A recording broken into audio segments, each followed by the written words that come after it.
안녕하세요. 반갑습니다. 백김치치입니다. 오늘은 아무것도 안 하고 숨만 쉬어도 통장에 돈이 꽂히는 비결을 알려드리려 합니다. 백김치치. 방법은 간단합니다. 저에게 100만 원을 입금하시면 부자가 되는 기운을 쏘아드리겠습니다. 우리은행 100 이 새끼한테 입만 벌리면 거짓말이 자동으로 나와. 지난 영상의 댓글들을 꼼꼼히 읽어보며 마음이 조금은 무거웠습니다. 커버드콜에 대해 결국 제 살 깎아먹기다, 상승장에서 소외되는 바보 같은 투자다 라며 우려 섞인 시선을 보내주시는 분들이 참 많았기 때문입니다. 틀린 말이 아닙니다. 숫자로만 따지면 커버드콜은 분명 아쉬움이 많은 투자 방법일지도 모릅니다. 하지만 그럼에도 불구하고 제가 왜 이 투자를 고집하는지, 왜 저 같은 파이어족에게는 이 커버드콜이 결국 삶을 지켜주는 방어막이 되었는지 그 진심을 한 번쯤은 들려드리고 싶었습니다. 우리가 투자를 하는 진짜 목적에 대해 함께 고민해보고 싶어 오늘 이 영상을 찍게 되었습니다. 커버드콜의 개념을 쉽게 풀어보기 위해서 오늘은 한 가지 예를 들어보려 하는데요. 다가올 2026년 6월 12일 부산에서 열릴 BTS 콘서트를 한번 상상해 보겠습니다. BTS의 데뷔 13주년을 축하하기 위해 전 세계 인파가 몰려들어 숙박비가 평소보다 10배나 치솟았다는 소식이 연일 포털 사이트를 뜨겁게 달구고 있습니다. 복잡한 금융 용어 대신 오늘은 백김치치가 운영하는 가상의 부산 호텔을 예로 들어 커버드콜의 원리를 좀 쉽게 설명해 보겠습니다. 백김치치가 운영하는 호텔은 나스닥이라는 아주 인기 있는 동네에 위치해 있습니다. 나스닥이라는 동네는 잘생긴 제 얼굴처럼 워낙에 인기가 많아서 도라이야 뭐야 이게?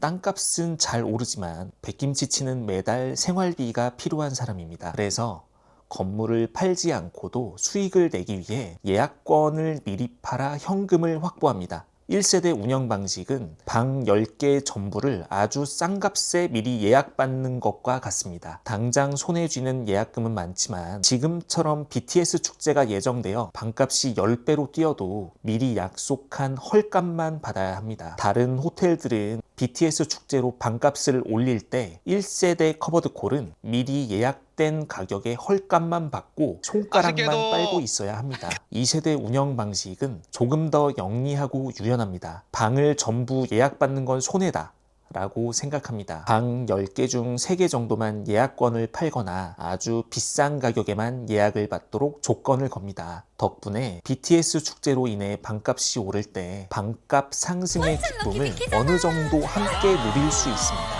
여기서 2세대 커버드콜 방식이 조금 더 합리적이라는 생각이 드셨다면 이제 우리 호텔을 실질적으로 운영할 지배인을 선택할 차례입니다. 제가 주목하는 두 지배인은 호텔을 관리하는 철학에서 뚜렷한 차이를 보이는데요. 전문가들은 기초자산이니 옵션 비중이 얼마니 ELN이냐 직접 매도냐 ITM이냐 OTM이냐 하는 복잡한 용어들을 늘어놓지만 저 같은 게으른 파이어족에게는 이런 외계인어 같은 말이 아니라 두 지배인의 성격만 살펴보면 됩니다. 어려운 말들을 다 싹 빼고 좀 쉽게 한번 설명해 드릴게요.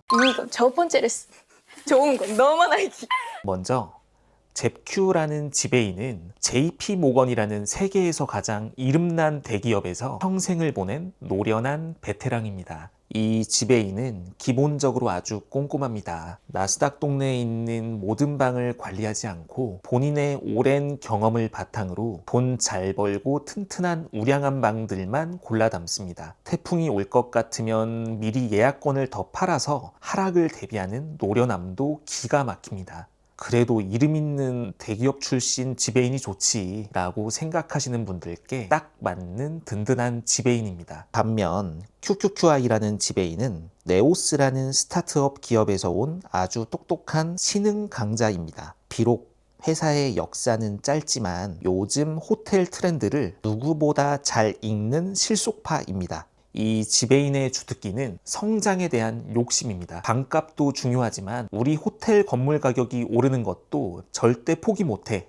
라는 주의입니다. 그래서 방값이 엄청나게 오를 때를 대비해서 아주 영리하게 예약 조건을 걸어둡니다. 그래 뭐 요즘 세상엔 브랜드보다는 실력이지 라고 생각하시는 분들이 아주 좋아할 만한 공격수입니다. 하지만 여기서 우리가 꼭 기억해야 할 사실이 하나 있습니다. QQQI 지배인은 이제 막 현장에 투입된 지 2년 정도 된 신예라는 점입니다. 형님격인 잽큐 지배인은 약 4년이라는 시간 동안 수많은 폭풍을 견디면서 실력을 증명해 온 것에 비해 이 영리한 신예는 아직 큰 위기를 겪어본 경험이 상대적으로 부족합니다. 아무리 첫 성적이 좋아도 긴 세월 동안 일관된 모습을 보여줄지는 우리가 조금 더 차분하게 지켜볼 필요가 있습니다. 세상에 완벽한 지배인은 없습니다. 베테랑의 안정감과 신예의 영리함 사이에서 고민이 깊어지는 것은 당연합니다. 만약 두 지배인 중 누구 하나를 고르는 것이 어렵다면 저희처럼 두 지배인을 반반씩 고용하는 것도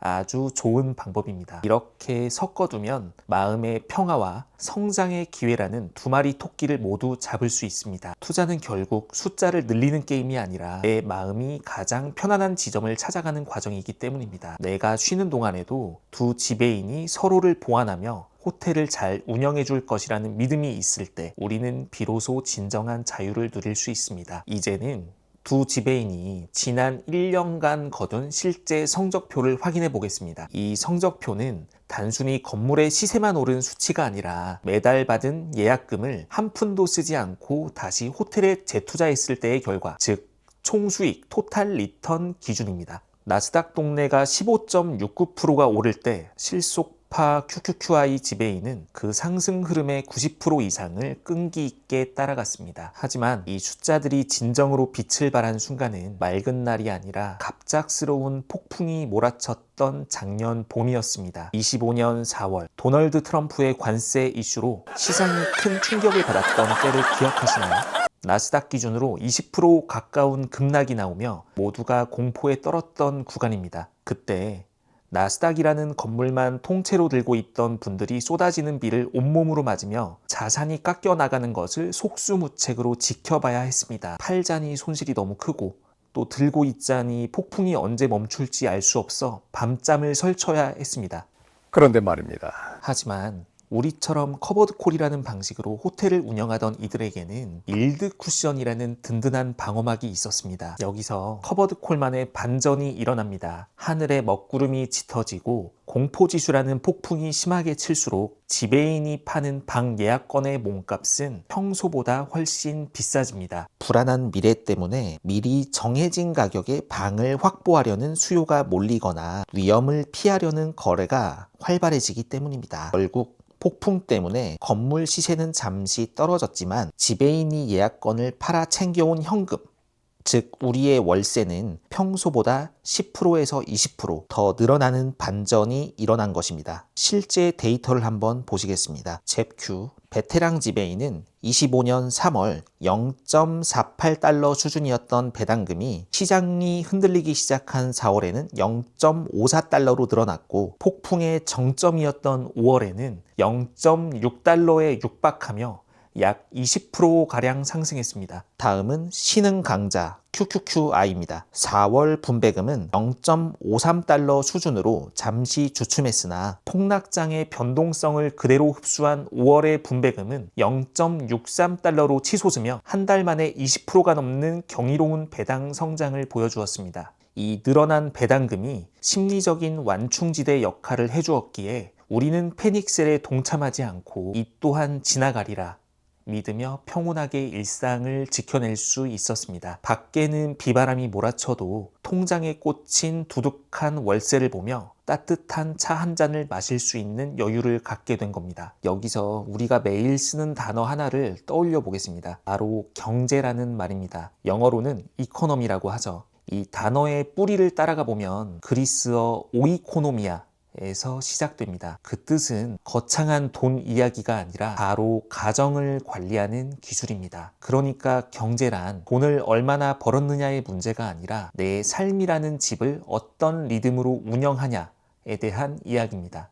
우리가 걷는 파이어족의 길은 단거리 경주가 아닌 아주 긴 여정입니다. 시장이 오를 때 소외되지 않는 것도 중요하지만 시장이 무너질 때 내 삶을 지탱해주는 현금 흐름이 없다면 우리는 결코 목적지까지 도달할 수 없습니다. 결국 상승장에서의 적절한 수익과 하락장에서의 든든한 쿠션, 이 균형이야말로 우리를 지치지 않게 만드는 핵심입니다. 제가 오늘 수익률을 비교해 드린 것은 어떤 커버드 콜이 더 뛰어나다, 어떤 투자 방법이 더 뛰어나다 라고 말하기 위함이 아닙니다. 제가 왜 이 구조를 선택했는지 그 이면의 진심을 전하고 싶었습니다. 사실 요즘 미국 주식 투자자들은 시장을 보면 마음이 참 복잡하실 겁니다. 대한민국 국장은 정말 유례없는 불꽃을 태우며 치솟고 있는데 정작 우리가 믿고 있는 미국 시장은 조금 지지부진한 모습이거든요. 주변에서 국장으로 큰 돈을 벌었다는 소식이 들려올 때면 내가 걷는 이 길이 너무 느린 건 아닌가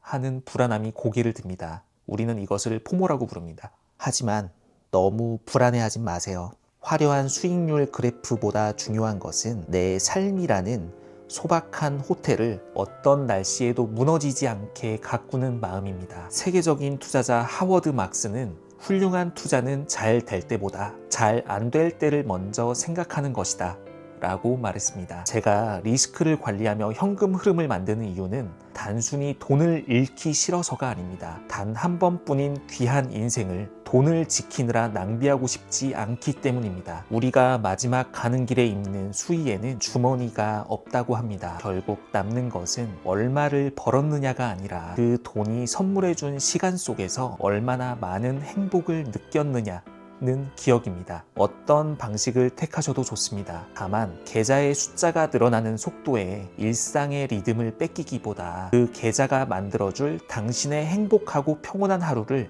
더 많이 사랑하시길 바랍니다. 저는 요즘 주식 차트 대신 제 곁에서 같이 고생해오며 부쩍 주름살이 많아진 아내의 얼굴을 들여다보곤 합니다. 젊은 날의 화사함 대신 어느덧 깊게 파여버린 아내의 주름살을 볼 때마다 제가 왜 이 길을 걷고 있는지 다시금 깨닫습니다. 제게 이 숫자들이 가져다준 현금 흐름은 단순한 돈이 아닙니다. 이제는 아내가 더 이상 고생하지 않아도 되는 그 평범하고도 행복한 일상을 선물해주고 싶을 뿐입니다. 아마 여러분들도 비슷한 이유를 가슴에 품고 이 길을 걷고 계실 겁니다. 나를 지탱해주고 때로는 나보다 더 큰 희생을 감내해준 그 소중한 존재. 여러분을 여기까지 오게 한 그 사람은 누구인가요? 우리가 투자를 하는 진짜 이유는 부자가 되기 위해서가 아니라 단 한순간이라도 더 나다운 나 자신으로 살기 위해서입니다. 오늘도 숫자가 선물해준 이 귀한 시간을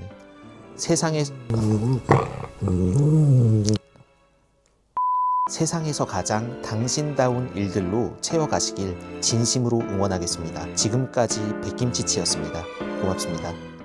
사람들이 의식하지 말아요. 즐기면서 다 같이 준비. 수 있어요. 내게서 더 낫게.